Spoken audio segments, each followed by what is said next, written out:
That dual definition of atomic is really the perfect place to start, isn't it? It is, because on one hand, you have this idea of something incredibly small, the single irreducible unit of a bigger system. But then, at the exact same time, it also means the source of immense energy, Yeah, immense power. exactly. And that contradiction, that paradox, is everything. It forces you to think about where real long-term power actually comes from. And when you pair that with what a habit is, just a routine, something you do An automatically. automatic response to a situation. Yeah. Then the whole thesis just clicks into place. The quality of your life, I mean, it really just depends on the quality of those tiny atomic habits. Right. We're not looking for a single huge breakthrough. We're looking for a system, a way to get those compounding returns over the long haul. And people underestimate the math on that. Yeah. Really do. If you get just 1% better each day, for a full year, You end up 37 times better. 37 times. But if you get 1% worse every day, you're basically down to zero. The gap between those two paths is just, it's massive. But you don't feel it on a random Tuesday. That 1% change is completely invisible in the moment. And that's the hard part. That lack of immediate feedback, it demands this gradual evolution.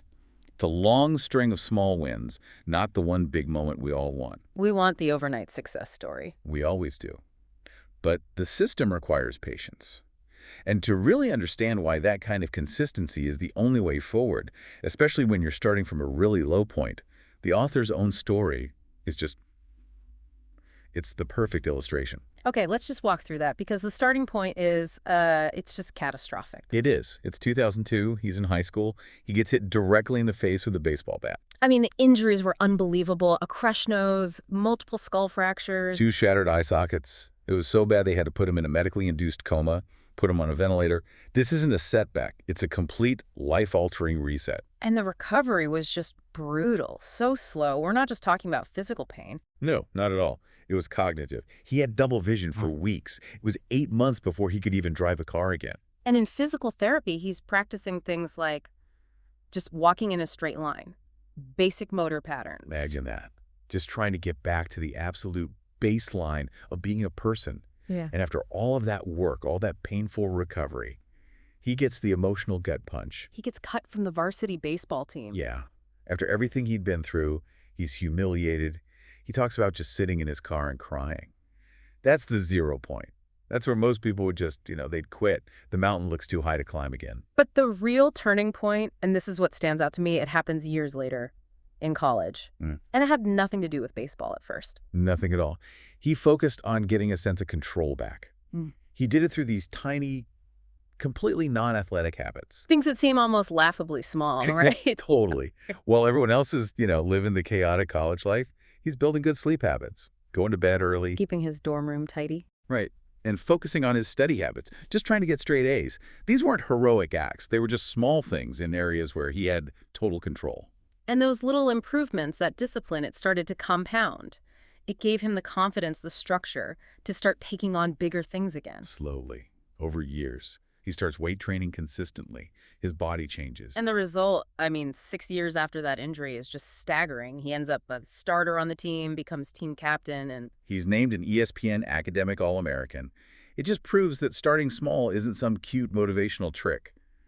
When you are truly at rock bottom, it's the only way. It's the only path that's actually sustainable. that 6-year timeline is so important. It shows you need a system, a repeatable process, not just a momentary burst of inspiration. Which brings us to the actual operating manual for all this, the 4-step model: cue, craving, response, and reward. Right, so let's compare this to older ideas, like B.F. Skinner's model from the 1930s. That was just stimulus, response, reward.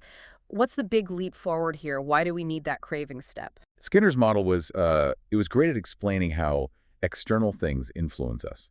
You see a cookie, you eat the cookie, you feel good. Simple. Stimulus, response, reward. Exactly.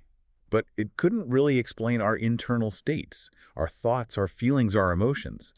The craving is the missing piece. It's the bridge between the external cue and your actual response. So the cue is seeing the cookies on the counter, but the craving is that internal feeling, the desire to relieve boredom or stress. That's what actually drives you to pick one up. Precisely. This newer framework pulls from biology, neuroscience, psychology. It's one of the first models that really gets how both the outside world and your inside world work together to create these automatic habits. If you ignore the craving, you're missing the motivation. And if you understand the motivation, you can start to change it, which is what the 4 laws of behavior change are all about. So let's start with the first one, make it obvious. This is all about the environment.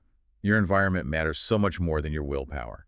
You have to make the cues for your good habits impossible to miss. So the secret to self-control isn't really self-control at all. Not really. It's about designing your world so you don't even need to use it. You want to make the good choice, the most obvious choice, the path of least resistance. So if you want to practice guitar more, you don't hide it in the closet. No, you leave it on a stand right in the middle of your living room. You'll trip over it. You want to eat fruit? Put a bowl of apples on the counter. Hide the junk food in a high cupboard you can't reach. Make the good path visible. Okay, that makes sense. Let's move to law 2. Make it attractive. This seems to be where the social component really comes in. Oh, huge. We are social creatures. We want to fit in. So the habits of our family, our friends, our community, they become incredibly attractive to us. If everyone you hang out with reads a lot, You're probably going to start reading more. You don't want to be the odd one out. Your brain sees that behavior as the attractive, normal thing to do. and you can use that idea of attraction internally too with something like habit stacking. Right. So instead of just saying, I'm going to meditate, which can feel a little abstract, You link it to something you already do, so it becomes after I pour my morning coffee, which is an existing habit. I will meditate for 60 seconds. Mm-hmm. You're piggybacking the new habit onto an old one that's already established and, attractive to you. This law also seems to push you to find the real cause of your bad habits, not just the surface level action. Yes. You have to ask what you're really craving. Is it the donut? Or is it the 5-minute break from your stressful job that the donut represents? Once you realize you're not actually craving the cigarette, you're craving stress relief, you can swap in a healthier response. Like a few deep breaths. Yeah. Or a short walk. You're aiming for the same reward, stress relief, but with a better behavior. You're redirecting the craving. And that leads right into law 3. Make it easy. This is just the law of least effort, right? We're wired to be lazy. We absolutely are. We will almost always choose the option that requires the least amount of energy. So friction is the enemy of good habits. So you have to lower the friction for the good stuff and raise it for the bad stuff. And this is where the 2-minute rule comes in. The 2-minute rule is fantastic. It says any new habit should take less than 2 minutes to do. So read more becomes read 1 page. Go for a run becomes put on my running shoes. You're not focused on the outcome. You're just standardizing the beginning. You make it so easy to start that it feels ridiculous not to. I love that. It's about identity. You're not trying to become a marathon runner overnight. You're trying to become the type of person who puts on their running shoes every day. Consistency over intensity, especially at the beginning. The goal here is just to make the good habits feel, well, inevitable, and the bad ones feel impossible. Okay, finally, law 4. Make it satisfying. This seems to hit on a fundamental problem with building good habits. It does. It's what he calls the cardinal rule of behavior change. What is immediately rewarded gets repeated. What's immediately punished gets avoided. And there's the mismatch. Bad habits, eating the junk food, scrolling on your phone, they give you an immediate reward. Instant satisfaction.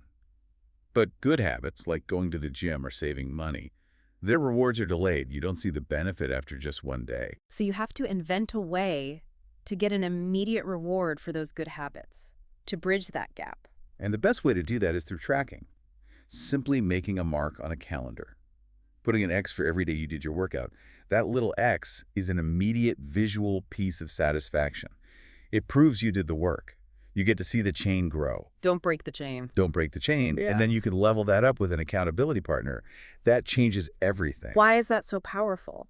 Because it makes the cost of inaction immediate and social.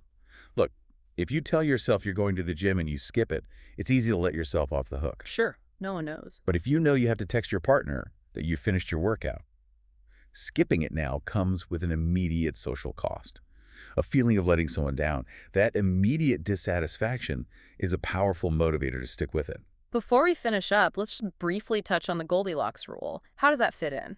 The Goldilocks rule is about staying motivated long-term. Once a habit is established, you have to keep it interesting.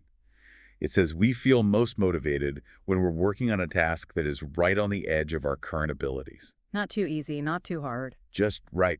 You have to keep bumping up the difficulty just a little bit to avoid boredom, which is a killer of long-term habits. Which means you have to keep reflecting, keep adjusting, which, interestingly, he notes, can be a downside of good habits. Once they become too automatic, you might stop thinking about if they're still the right thing to be doing. That is a fascinating point. It's a great thing to reflect on. But the main insight here, the thing that really ties it all together, goes right back to that recovery story. There wasn't one single dramatic moment of triumph. No, just a long, slow series of tiny wins, little breakthroughs day after day for 6 years.